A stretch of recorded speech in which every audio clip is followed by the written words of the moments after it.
അപ്പോൾ രാപ്പകൽ എന്ന സിനിമയ്ക്കെതിരെ പ്രത്യേകിച്ച് ഈ ഒരു സീനിനെതിരെ അത്യാവശ്യം ട്രോളുകൾ ഇപ്പോൾ വന്നുകൊണ്ടിരിക്കുന്നുണ്ട്. സംഗതി ശരിയാണ്. കാലങ്ങൾക്ക് ശേഷം കണ്ടുമുട്ടുന്ന കുടുംബക്കാർ ഇനി സംസാരിക്കേണ്ട, മതി നിർത്തിക്കോ, ഞാൻ ലൈറ്റ് ഓഫ് ആക്കും എന്നൊക്കെ പറയുന്നത് മോശം തന്നെയാണ്. പക്ഷെ ആ ഒരൊറ്റ സീൻ മാറ്റി നിർത്തിയാൽ അതൊരു നല്ല സിനിമ തന്നെയാണ്. എന്നാലും പോട്ടെ, ഇരിക്കട്ടെ. എന്നാൽ അതേ ലിസ്റ്റിലേക്ക് ആളുകൾ ഇപ്പോൾ വാത്സല്യത്തെ കൂടി കയറ്റാൻ ശ്രമിക്കുന്നുണ്ട്.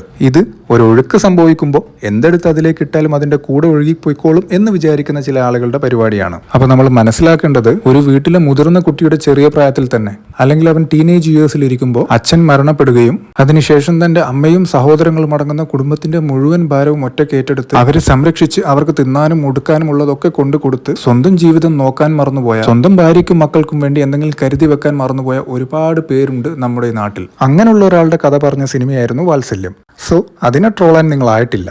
ഇനി ആ കഥാപാത്രത്തിന് എന്തെങ്കിലും തരത്തിലുള്ള ടോക്സിക് ട്രേറ്റ് ഉണ്ടോ എന്ന് അരിച്ചു പെറുക്കിയാൽ, തന്റെ പഠിപ്പിനും വിവരത്തിനും ചേർന്നൊരു പെൺകുട്ടിയെ വേണമെന്ന് അനിയൻ പറയുമ്പോൾ പണ്ട് കൊടുത്തുപോയൊരു വാക്കിന്റെ പുറത്ത് അതിനെ അയാൾ എതിർക്കുന്നുണ്ട്. എന്നാൽ അനിയൻ പറഞ്ഞത് തന്നെയാണ് ശരിയെന്ന് തിരിച്ചറിഞ്ഞുകൊണ്ട് വക്കീലിന്റെ മകളെ ചോദിക്കാൻ പോകുന്നതും ഇതേ ചേട്ടൻ തന്നെയാണ്. അപ്പോൾ ആ പഴുതും അടഞ്ഞു. ചുരുക്കി പറഞ്ഞാൽ ഏതോ ഒരു വക്രബുദ്ധിക്കാരന്റെ തലയിൽ ഉദിച്ചൊരു കാര്യമാണിത്. അത് ഏറ്റെടുക്കാൻ രണ്ടു കൂട്ടർ വേറെയും ഉണ്ടാവും. ആരൊക്കെയാണ് അവർ? നെഗറ്റീവായിട്ടുള്ള കാര്യങ്ങൾ പറഞ്ഞാൽ സോഷ്യൽ മീഡിയയിൽ ആളുകൾ കൂടും എന്നറിയാവുന്നവരും, പിന്നെ പണ്ട് വിജയിച്ചൊരു മമ്മൂട്ടി സിനിമയെ ഇപ്പോൾ ഇകഴ്ത്തി കാട്ടാൻ ഒരു ചാൻസ് കിട്ടിയാൽ അത് പാഴാക്കാത്ത മമ്മൂട്ടി വിരോധികളും. എനിവേസ്, നിങ്ങൾ രാപ്പകലിനെ ടോക്സിക് ആക്കി, എന്നാൽ ഇതിനെയും കൂടി അതിൻ്റെ അകത്തേക്ക് കയറ്റിവിടാൻ ശ്രമിക്കരുത് മക്കളെ. നിങ്ങൾക്കതിനാവില്ല.